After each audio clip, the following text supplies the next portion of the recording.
nie zastanawiamy się, że w Polsce może wody zabraknąć. Jak to? Przecież zawsze mamy w kranie. No niestety nie jest to komunikowane, jak już jest, to jest też przedstawiane jako kwestia polityczna, co zupełnie nie jest zgodne z rzeczywistością, tak? To dotyczy każdego z nas. Ludzie na świecie już cierpią z tego powodu, my też będziemy cierpieć z tego powodu, to i do nas dojdzie.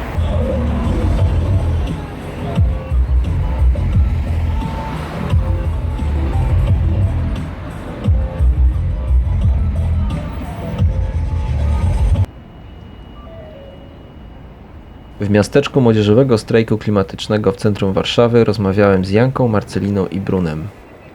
Postulaty, które macie jako młodzieżowy strajk klimatyczny, co tam jest? Przede wszystkim zwracamy się chyba do polityków. Jakby naciskamy na nich, żeby to oni działali, nie mówiąc im tak bardzo konkretnie, co mają zrobić, bo uważamy, że to jest jednak ich zadanie. Żeby znaleźli, też chcemy, żeby stworzyli radę klimatyczną, która by była na bazie właśnie ekspertów bo my, choć jakby my jesteśmy ruchem społecznym, który wywiera presję i który zbiera ludzi, żeby jakby mówili to na ulicach, ale my nie jesteśmy ekspertami. Sami mówimy, że nie ma edukacji w szkole, co jest kolejną rzeczą. Więc chcemy, żeby jakby politycy słuchali naukowców, naukowczynie ekspertów.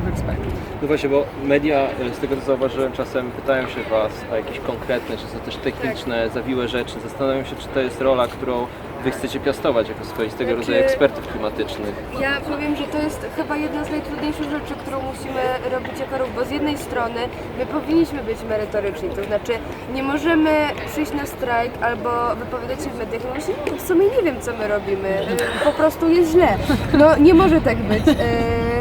A z drugiej strony, chwila, nie wszyscy z nas, jakby my się totalnie nie znamy na klimacie tak dobrze. Okej, część z nas przeczytała książki, część z nas chodzimy na wykłady, robimy co możemy od pół roku, żeby wiedzieć o tym wszystko, a z drugiej strony musimy być w tym jeszcze lepsi, żeby rozmawiać z ludźmi, a z drugiej strony nie chcemy, żeby to nie my od tego jesteśmy. My Tak, z jednej strony to jest I tak mamy mega też prawo paradoks. mówić, moim zdaniem, że się boimy o przyszłość.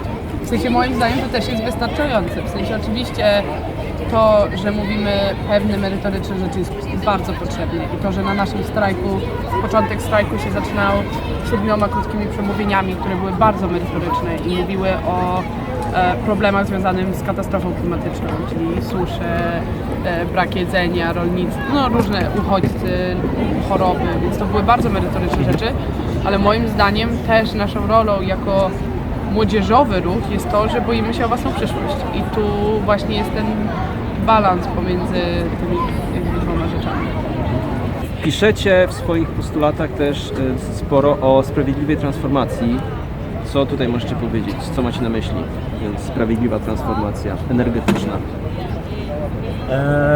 Mamy na myśli to, że często się mówi, że transformacja energetyczna bardzo dotknie górników i znikną miejsca pracy. No i tragedia, nie robimy tego. I z drugiej strony, znaczy to jest oczywiście prawda. I właśnie siebie robią z nim potem protesty górników, tak? Którzy boją się o swoje miejsca pracy. I to jest oczywiście prawda i zdecydowanie właśnie się solidaryzujemy z górnikami, a z drugiej strony chcemy, żeby ta sprawiedliwość była obustronna, w sensie jakby oni stracą pracę, my stracimy przyszłość, dlatego postulujemy właśnie to, żeby jakoś to tak wyważyć, żeby jakby obie strony doświadczyły tej sprawiedliwości, żeby zatroszczyć się i o miejsca pracy, i o przyszłość młodych pokoleń. Myślę, że to też jest kwestia dbania o wspólny świat. To może zabrzmi jakimiś wielkimi słowami, ale ja w to totalnie wierzę. W sensie, że sprawiedliwa transformacja to jest moim zdaniem właśnie to, że nie jest tylko odgórnie wrzucane, że teraz musimy zrobić to i już. I nikt inny nie może tutaj podejmować decyzji. Tak? Czyli właśnie dlatego, czemu taki młodzieżowy ruch społeczny w ogóle mówi o pracach górników. Tak? Wydaje to się, że właśnie sprawa odrębna jest totalnie połączone. Jest połączone właśnie przez to, co Bruno powiedział, że my chcemy przyszłość, ale też chcemy zapewniać miejsce pracy, ale to też chodzi o to, że chcemy, żeby to była totalnie większa dyskusja. Chcemy, żeby to była rozmowa na właśnie poziomie publicznym, a nie tylko jakby odgórnie zarzucania, że teraz zamykamy tą kopalnię, 4 dni można zamknąć kopalnię. To jest przerażające, więc dla mnie właśnie chodzi też o wchodzenie w dialog i dyskusję i to właśnie powoduje, że wtedy sprawiedliwa transformacja będzie taka, gdzie każdy może coś od siebie powiedzieć i każdy głos jest wysłuchany, a potem jest podejmowanie wspólne decyzje, jak można to zrobić, żeby było najlepiej. Plus może to jest dotknięcie trochę jeszcze innej kwestii, ale na przykład chodzi o to, że nie wszyscy, znaczy, że wiele rzeczy nie wynika tylko z niewiedzy ludzi, ale też z tego, że nie mogą sobie pozwolić na pewne rozwiązania. To znaczy wymaga się od ludzi indywidualnych wyborów i indywidualnych działań, chociaż nie możemy sobie na to pozwolić. To znaczy na razie rozwiązania, które są dostępne, są drogie. Tak. Więc na przykład ludzie nadal będą palić najtańszym surowcem i nie mogą sobie pozwolić w ogóle na życie, które jest jakby z małym śladem węglowym. Więc no, postulujemy to, żeby po prostu to nie było tak, że najbiedniejsi ludzie i w ogóle ludzie ucierpią na tych rozwiązaniach. To znaczy na pewno da się to zrobić sprawiedliwie i na pewno da się to zrobić tak, żeby to nie było, żeby nie obciążyć grupy ludzi tą odpowiedzialnością.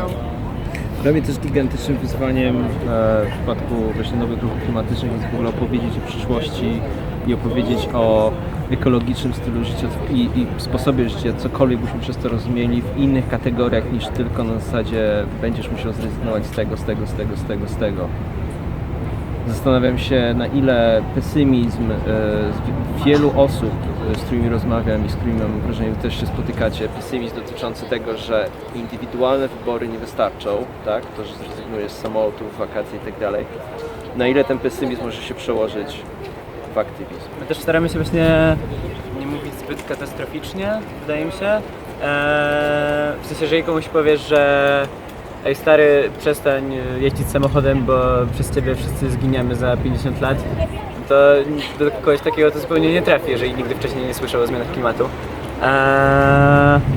Dlatego to jest trochę trudne tak naprawdę, bo trzeba wyważyć między faktami, które jednak takie są, że jeżeli nic się nie zmieni, to będzie beznadziejnie, a tym, żeby jakoś tak powoli wprowadzać nowe osoby w ten temat, w sensie, żeby mówić im po kolei, co mogą zrobić, żeby coś się zmieniło.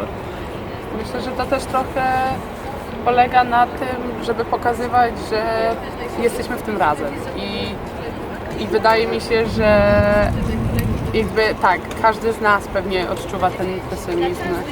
Jest coś takiego jak depresja klimatyczna, jest coś takiego jak lęk klimatyczny.